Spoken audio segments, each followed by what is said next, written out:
अभी तो एक ग्रंथ अभी और रह गया है, उसको 30 तारीख को सुनाएंगे। 2 भागों में है, स्कंद पुराण में पुरुषोत्तम महात्मा। लेकिन इतना अद्भुत, और कई सारे भेद मन के खुल गए। हम भी पहले कथाओं में कई महाप्रभु जगन्नाथ जी की लोक कथाएं सुनाते थे, वो सब यहां पर स्पष्ट हुई कि वैसी कथा है नहीं। जैसे कई बार क्या होता है कि कथा को रोचक बनाने के लिए कविजन उसमें कुछ निर्मित कर देते हैं भाव, लेकिन वो भाव होते नहीं है। लेकिन स्कंद पुराण का पूरा अध्ययन, संपूर्ण अध्ययन करने के बाद पूरा स्पष्टीकरण हुआ कि महाप्रभु जगन्नाथ कब से विराजे, कैसे आए, क्या रूप है, क्या नहीं है। अब एक इतनी गलत कथा पूरे विश्व में चलती है, मैं इसका हर कथा में खंडन करता हूं कि भगवान कृष्ण अपनी लीला पूरी करके जैसे ही गए तो पांडवों ने उनके श्री विग्रह को आग लगा दी, चिता में रख के, हृदय नहीं जला, बहता हुआ वो पुरी आ गया। ये कथा है ही नहीं। और जहां कहीं भी है तो उसका तथ्य या भाव कुछ और होगा। भगवान गीता में कहते हैं, मेरे शरीर को मानवों की तरह मृत्यु प्राप्त करने वाला जो समझता है वह व्यक्ति अपवित्र है। मैं कभी मृत्यु को प्राप्त नहीं होता हूं। मेरा शरीर चिन्मय है, आपकी तरह मेरी तरह जड़ नहीं है। ठाकुर जी का शरीर वो चैतन्य है, वो चिन्मय है। हार्ड मांस हड्डी से नहीं बनते ठाकुर जी। और जो पंचभूतों से बनता है, अग्नि संस्कार क्यों होता है हम लोगों का? पृथ्वी, जल, अग्नि, वायु, आकाश, ये 5 चीजें हैं हमारे शरीर में। और इन 5 से ऋण लेकर के हमारा शरीर बनाया जाता है। तो जब हमारी मृत्यु होती है तो अग्नि दे करके 5 का जो अंश था वो 5 को वितरण कर दिया जाता है। हमारे अंदर की वायु वायु में चली जाती है। हमारे अंग में जो पृथ्वी के मिट्टी का कण है वो मिट्टी में चला जाता है। जो जल का कण है वो जल में चला जाता है, इसलिए अस्थि विसर्जन होता है। और जो आकाश का लक्षण है वो आकाश में चला जाता है, क्योंकि हमारा शरीर हमने ऋण लेकर के बनाया, लोन में लिया है हमने। ठाकुर जी ऋण में लेते हैं क्या शरीर? उनका तो चैतन्य स्वरूप है, चिन्मय स्वरूप है। चैतन्य चिन्मय परमात्मा का कभी अंत नहीं होता। ये गलत बात है, गलत कथा है। जो लोग कहते हैं कि ऐसे हृदय बह के आया, वही महाप्रभु जी के हृदय। महाप्रभु जी के भीतर साक्षात परब्रह्म जीवित शालिग्राम विराजमान, सचल शालिग्राम विराजमान। ऐसी कई कथाएं हैं जो कही जाती हैं, लेकिन स्कंद पुराण में सबका स्पष्ट वर्णन है। तो कल रात से ही हम पढ़ने में लगे। अब यथामति जितना हो पाएगा आपको समझाएंगे, आप सब समझना। बाकी कल जो स्नान पूर्णिमा होने वाली है, मैं कल बताना चाहता था, जगन्नाथपुरी में वो स्नान उत्सव इसलिए होता है क्योंकि महाप्रभु जगन्नाथ जी कल के दिन ही इंद्रद्युम्न राजा को प्राप्त हुए, स्नान पूर्णिमा के दिन। लेकिन वृंदावन में स्नान पूर्णिमा के दिन हमारे बालकृष्ण प्रभु का स्नान क्यों होता है, इसके पीछे एक बड़ी सुंदर कथा है। और कथा ऐसी है, नख पे धार लियो गिरिराज नाम, गिरधारी पायो है। जब ठाकुर जी ने गिरिराज जी धारण किए और 7 दिन 7 रात्रि तक गिरिराज जी धारण करके रखे, 7 दिन बाद जब ठाकुर जी ने पुनः गिरिराज जी को व्यवस्थित किया तो सब ब्रजवासी लाला को गोद में लेकर के कंधा पे बिठा करके नृत्य करने लगे, आनंदित हो गए।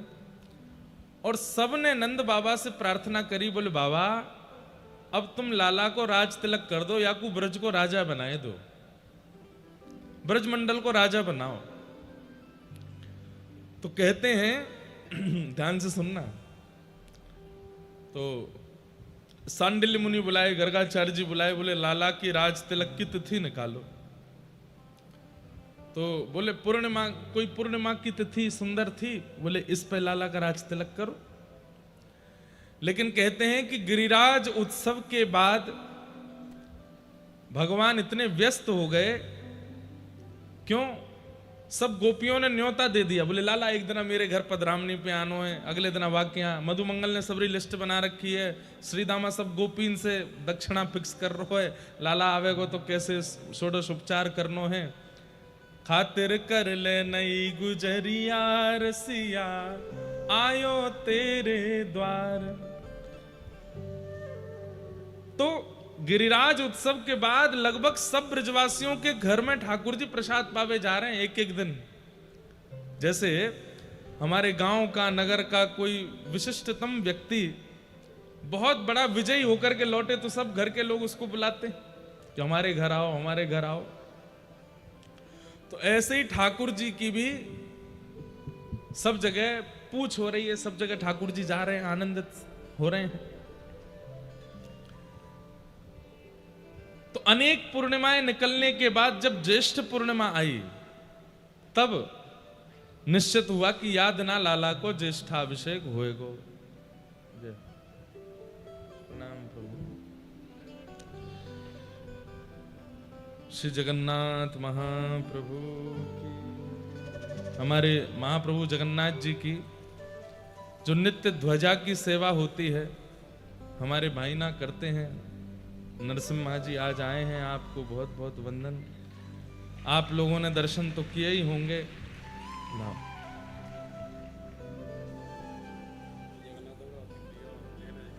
हैं?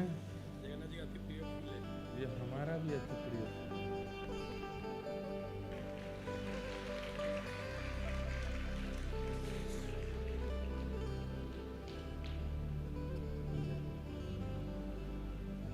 महाप्रभु जगन्नाथ जी की रोज संध्या में 4-5 बजे जब ध्वजा परिवर्तित होती है, हमारे नरसिम्हा भाई उल्टे चढ़ते हैं मंदिर के ऊपर।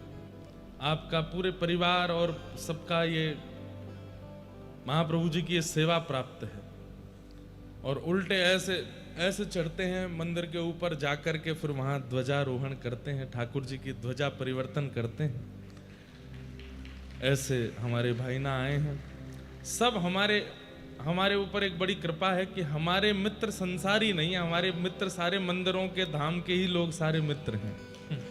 और इनसे मित्रता करने में कितना फायदा, कितनी बढ़िया बढ़िया बातें पता चलती हैं। ठाकुर जी का नित्य प्रसाद प्राप्त होता है, ठाकुर जी का दर्शन मिल जाता है। तो ऐसे सब हमारे सब सखा वृंद हैं, मित्र वृंद हैं। तो आज आप पधारे, बहुत बहुत स्वागत। ध्यान से सुनो सबरे। तो गिरिराज उत्सव के बाद लाल जी की राज तिलक करवे की योजना बनी, लेकिन ठाकुर जी इतने व्यस्त हो गए हैं, सब गोपियों के यहाँ एक एक दिन जा रहे हैं प्रसाद पाने, एक एक दिन जा रहे हैं अपनी खातिर करवाने। तो नंद बाबा ने श्रीदामा मधुमंगल से कही, अरे लाला को नहीं छोड़ोगे, वाको ज्येष्ठाभिषेक, वाको राज तिलक करनो है। तब सब ब्रजवासी बोले, बाबा अब लाला जेठ तक तो बहुत व्यस्त है, सबरी गोपीन के यहाँ को प्रसाद है, जेठ में आप कर लियो। तो ज्येष्ठ में अति गर्मी भी होती है, ग्रीष्म ऋतु भी रहती है। तब ठाकुर जी ने मन में, नंद बाबा ने मन में विचार किया कि ठीक है, ज्येष्ठ की पूर्णिमा को लाला को राज तिलक करेंगे। तो कल के दिन ठाकुर जी हमारे वृंदावन चंद्र श्री राधा रमन लाल, श्री बालकृष्ण प्रभु, मदन मोहन जी, कल इनका राज तिलक हुआ। सब ब्रजवासियों ने मिलकर के लाला को तिलक कियो और अति ग्रीष्म हैवे के कारण यमुना जल ले लेकर के आए हैं और लाला को अभिषेक कर रहे हैं। इस भाव से वृंदावन में ज्येष्ठाभिषेक मनाया जाता है, ठाकुर जी का अभिषेक किया जाता है। नंद को मन वांछित दिन आयो, नंद को मन वांछित दिन आयो। पिता को सबसे ज्यादा प्रसन्नता कब होती है? जब उसका पुत्र अपने पिता के स्थान को ग्रहण करे। अभी तक व्रज के राजा नंद बाबा थे, लेकिन कल के दिन व्रज के राजा श्री ठाकुर जी हो गए। तो नंद बाबा आज बड़े प्रसन्न हैं। नंद को मन वांछित दिन आयो, नंद को फूली फिरत यशोदा रोहिणी, फूली फिरत यशोदा रोहिणी, उर समायो,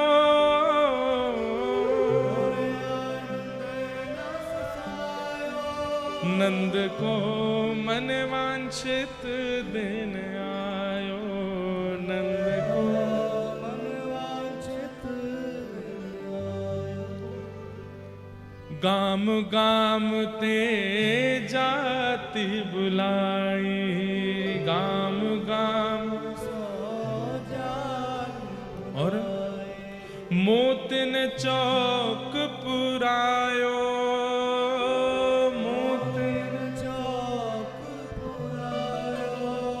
ब्रज वनिता सब मंगल गावे, ब्रज वनिता सब मंगल गावे।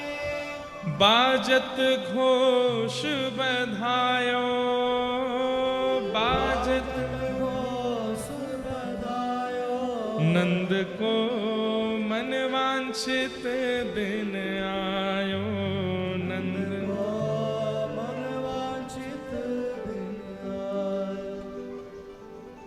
लाला को राज तिलक हेवे वारो है। तो क्या विधि विधान हो रहा है? प्रथम रात्रि यमुना घट भीतर, प्रथम रात्रि यमुना घट भीतर, प्रथम रात्रि यमुना जल घट भर के, प्रथम रात्रि यमुना अधिवासन करवायो, अधिवासन मतलब जो हम आज करेंगे, यमुना जी का जल घड़ाओं में भर भर के उसका अधिवासन मतलब उसको सुगंधित करेंगे, उसमें केसर डालेंगे, इलायची पीस के डालेंगे, ब्रास डालेंगे, ठंडा करेंगे, मोगरा के पुष्प डालेंगे, कुछ गुलाब के पुष्प डालेंगे, उसमें थोड़ा गुलाब जल डालेंगे, चंदन डालेंगे, उसको सुगंधित करेंगे, इसको अधिवासन करेंगे।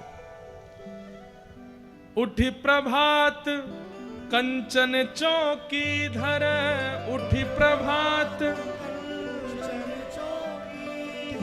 और रात भर जल को शीतल करके घड़ों में रख के सुबह उठ करके उठी प्रभात कंचन चौकी धर, उठी प्रभात सोने की चौकी रखी है और तापर लाल बिठायो, तापर लाल बिठायो, नंद को मन वांछित दिन आयो, नंद को मन वांछित दिन आयो।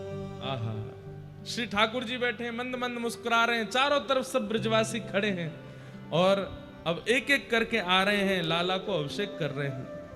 राज बैठ अभिषेक करत हैं, राज बैठ अभिषेक करत हैं, विप्रन वेद सुनायो, विप्रन वेद सुनायो।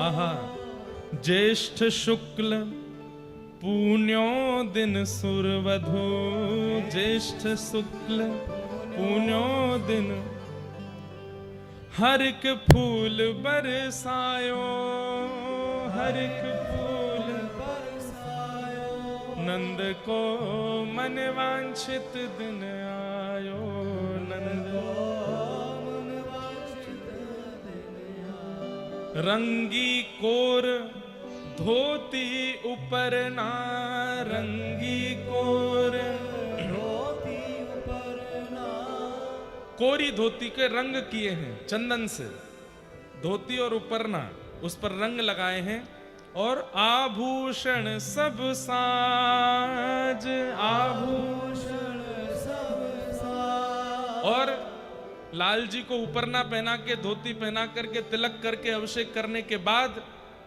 द्वारकेश आनंद भयो प्रभु, द्वारकेश आनंद भयो।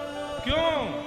आज नाम पढ़ो ब्रजराज, आज नाम पढ़ो ब्रजराज, बोलो ब्रजराज कृष्ण की, ब्रजराज गोपाल की, नाम पढ़ो ब्रजराज, नाम पढ़ो ब्रजराज, नंद को मन वांछित वांछित दिन आयो नंद को।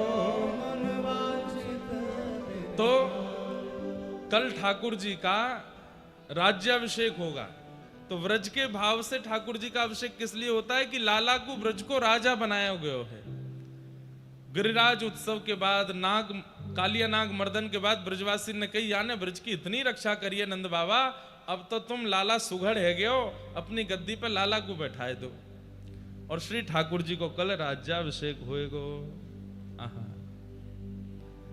एक भाव, एक नहीं है, अनेक है। एक भाव यह भी है कि ठाकुर जी का राज्याभिषेक होता है। एक भाव ठाकुर जी यमुना जी के साथ रास विहार करते हैं। अनेक अनेक भाव हैं। सब भावों से ठाकुर जी का कल अभिषेक हम लोग करेंगे।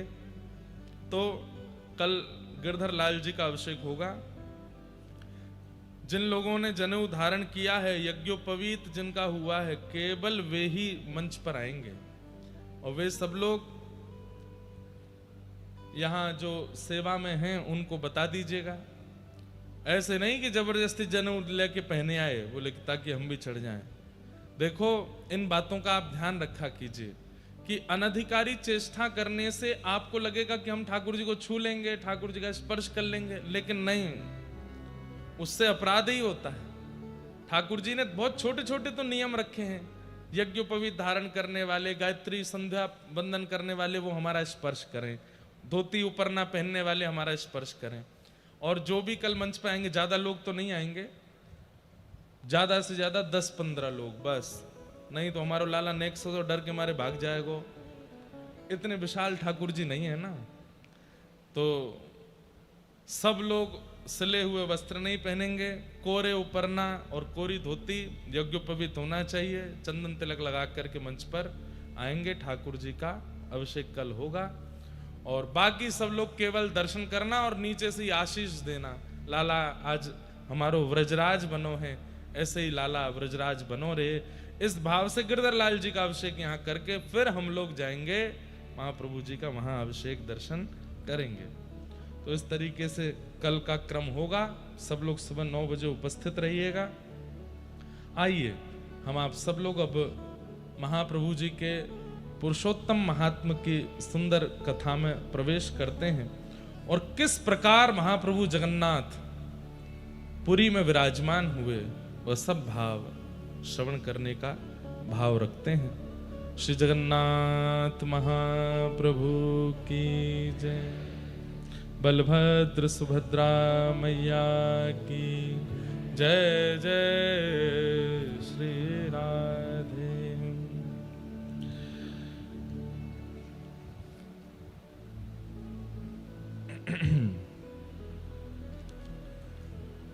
स्कंद पुराण पुरुषोत्तम महात्मा श्री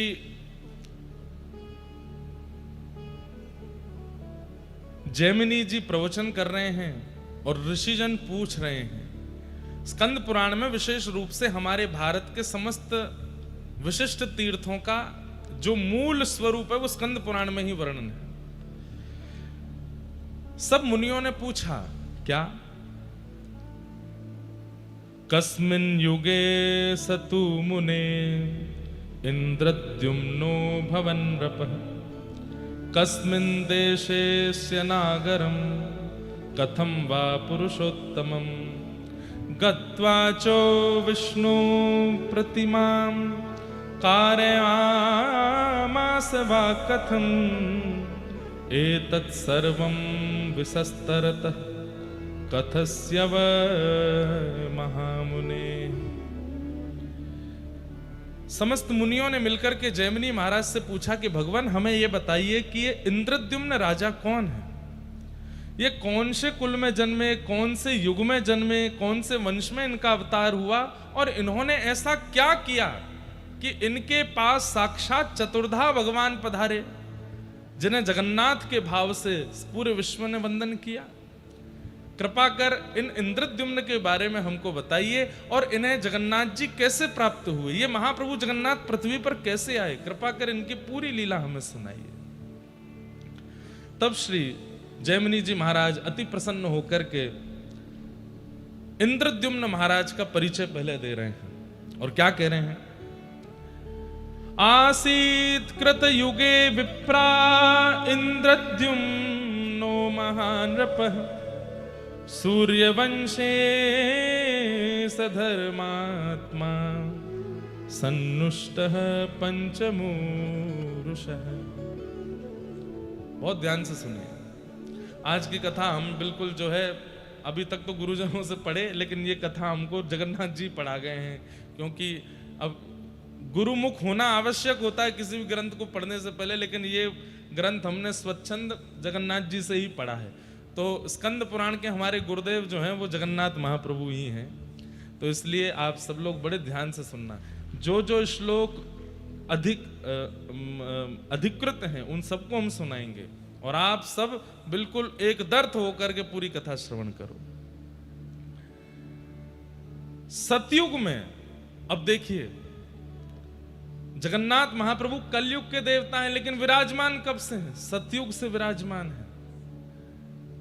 सतयुग में सूर्यवंश जात में एक प्रकार से यह भाव वर्णित है कि इंद्रद्युम्न नामक राजा थे और बड़े धर्मात्मा थे। ब्रह्मा जी के अधस्तन पंचम पुरुष पुत्र माने जाते हैं इंद्रद्युम्न राजा।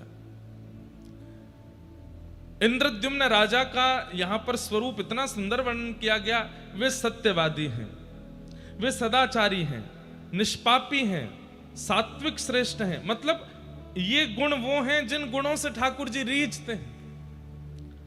सत्यवादी हैं, सदाचारी हैं, सात्विक निष्ठ हैं, न्याय मार्गी हैं, आत्म तत्व को जानने वाले और ज्ञान चर्चा को बड़े ध्यान से श्रवण करने का आपका स्वभाव है। लेकिन ये सारे लक्षण तो कई लोगों में आपको अनुभव हो जाएंगे, तो एक ऐसा कौन सा विशिष्ट लक्षण है इंद्रद्युम्न राजा का जिससे महाप्रभु जगन्नाथ इतने प्रसन्न हो गए, इतने आसक्त हो गए? तो कहते हैं इंद्रद्युम्न राजा को एक, कह लें कोई अतिशयोक्ति नहीं, एक व्यसन है। काय का व्यसन? कि आप हर सप्ताह विश्व के समस्त तीर्थ यात्रियों को, काशी के राजा हैं, काशी बुलाते हैं और काशी में बुलाकर के समस्त उन तीर्थ याटन करने वाले वैष्णवों से तीर्थ की महिमा सुनते हैं। आप स्वयं राजा हैं, बार बार सारे तीर्थों में नहीं जा पाते और कई बार राजाओं को तीर्थ यात्रा पर भी जाना होता है तो बहुत व्यवस्थाएं करनी होती हैं, वहां तीर्थ यात्रियों को दिक्कत भी हो जाती है। तो आप क्या करते हैं? अपने नगर में ही समस्त तीर्थ यात्रियों को निमंत्रण देते हैं, बाकायदा पालकी से उनको बुलवाते हैं और सभा में बैठा करके प्रत्येक तीर्थयात्री वैष्णवों को प्रणाम करते हुए कहते हैं, आप कौन से तीर्थ में दर्शन करने गए? बोले हम तो बद्रीनाथ गए थे। अच्छा, जरा वहां का बताइए ना, कैसा है बद्रीनाथ? वहां की पूरी महिमा सुनते हैं और नेत्र बंद करके अपने तन को भले ही काशी में रखा हो लेकिन मन से बद्रिकाश्रम पहुंच के पूरे बद्रिकाश्रम का दर्शन करके आ जाते हैं और फिर उस तीर्थ यात्री को खूब धन धान्य देके, दक्षिणा देके, वस्त्र दे करके खूब उनका सम्मान करते हैं कि आपकी कृपा से हम यहीं बैठे बैठे बद्रिकाश्रम हुआ है।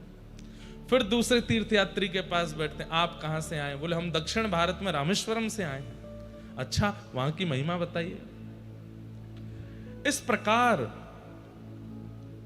सर्वगुण संपन्न होते हुए भी, अष्टादश विद्याओं से युक्त होते हुए भी, इतने ज्ञानी और इतने योग्य राजा होते हुए भी आपके अंदर इतनी दीनता है कि आप तीर्थ यात्रियों के बीच में बैठकर के तीर्थ की महिमाएं सुनते रहते हैं। तभी आपने एक जिज्ञासा प्रकट की, क्या कभी ऐसा हो सकता है कि पूरे विश्व को साक्षात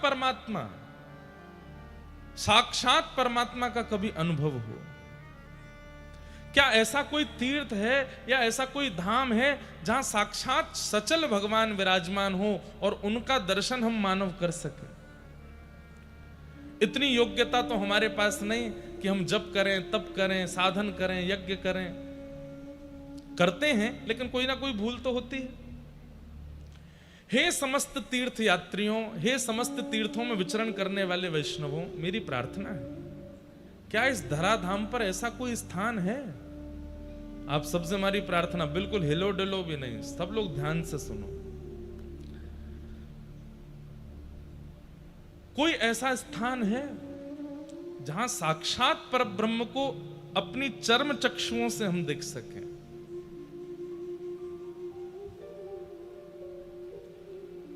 तब आपने प्रश्न किया कि आद्रतो व्याजहारेदम ज्ञायता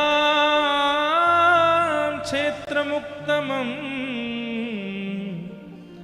यत्र साक्षात् जगन्नाथं पश्यामो नेन चक्षुष।